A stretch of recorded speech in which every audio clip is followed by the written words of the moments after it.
sahla. Ukipenda kuswali kama alivyokuwa akifanya Zainul Abidin, akiswali rakaa 100, ahlan wa sahla. Ukipenda kuswali rakaa 100 kama alivyokuwa akifanya Ali usiku na mchana, jumla 100, yuko kwenye mitende Ali anamwagia maji mitende, akifika kwenye kila mtende akimwagia maji, akimaliza anapata rakaa 2, ahlan wa sahla. Kwa hivyo kipindi cha Mtume Muhammad sallallahu alayhi wa alihi wasallama ilikuwa ni sira hiyo na mwenendo huo, Mtume akisimama mwenyewe kwa rakaa anazozipenda, masahaba nao wakisimama kwa rakaa wanazozipenda.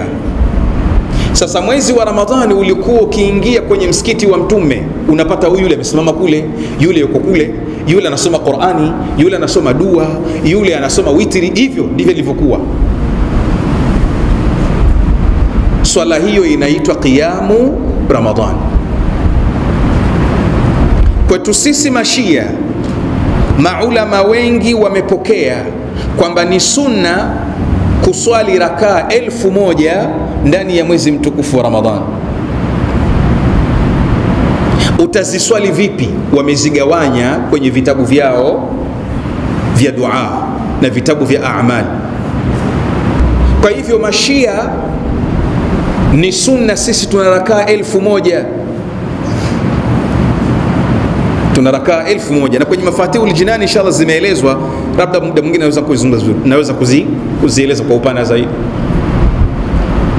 Kwa hiyo sisi tunazo vile vile sunna, ukipenda rakaa 20, rakaa 30 kwa siku, ni qiyamu Ramadhan.